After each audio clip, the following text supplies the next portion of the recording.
Hello everyone, তোমরা সবাই কেমন আছো? আশা করছি বেশ ভালো আছো। আমি কিন্তু অনেক ভালো আছি। দিবাসিংহ প্রোফাইলে তোমাদেরকে সবাইকে ওয়েলকাম। সকালে সকালে গেছিলাম বাজার, আর এই দিকে পাঠিয়েছে আমার মাসি আমার জন্য গুজুরি। কালকেই নিয়েছে, তো আজকে পাঠিয়েছে, বললো খাবি? তো আমি বললাম হ্যাঁ অবশ্যই খাবো, আমার তো ফেভারিট। ভাই তোমাদের কার কার ভালো লাগে অবশ্যই কিন্তু কমেন্টে জানাবে। আমরা ভাই রাজবংশী বলে কথা, গুজুরি এগুলো তো আমাদের ফেভারিট। তোমরা কে কে খাও? আর কেউ কেউ আবার বলবে হয়তো ছি এগুলো খাই নাকি, শামুক। হ্যাঁ ভাই আমরা খাই, রাজবংশীরা। শীতল ছেঁকা এইগুলো দিয়ে আবার ভোগ দই কী দারুণ খেতে হয়।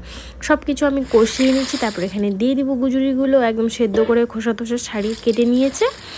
আর এইগুলোকে এখন ভাজা ভাজা করে নেব। তারপর তো কি আর, রান্না টান্না হয়ে বসে গেছি খেতে। আমার তো ভাই গুজুরি দেখলে লোভ লেগে যায়। আর হচ্ছে তোমরা কোথা থেকে কে আমার ব্লগ দেখো অবশ্যই কমেন্টে জানাবে কিন্তু। তো আমার ননদ আবার খায় গুজুরি, ওরও ভালো লাগে, তো ওর জন্য আমার বর যাবে আজকে বাগডোগরা, তো পাঠিয়ে দিয়েছি। তো দেখো বাবুটা হচ্ছে আসছিল আমাদের বাড়িতে নিয়ে, তা ও আর আমি খেতে বসেছি। কালকার ছিল চিকেন গুজুরি, আর আজকে করেছি আলু আর হচ্ছে ফুলকপি আর হচ্ছে বথুয়া শাক। তো খেতে বসে গেছি, জাস্ট ওয়াও একদমই। মানে দেখো, আর এইভাবে গুজুরিগুলোকে টানতে হয়, একদম টেনে টেনে করে খেতে হয়। তোমরা কী কী খাও আমাকে বলবে কিন্তু, হ্যাঁ।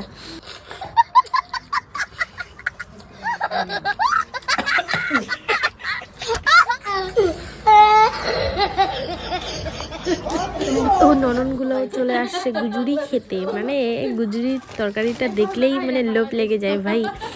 দেখো দুইটা ননদ হবে, দুজনে বসে গেছে খেতে, আমিও খাচ্ছিলাম। আর দেখো বাটিটা দেখাচ্ছি তোমাদের, আর কীভাবে টানতেছে দেখো। তারপরে এদিকে যাচ্ছিল রাত্রেবেলা বিয়ে, আর মানে বিহারিদের বিয়েটার মানে এত সুন্দর হয় কি বলবো আর।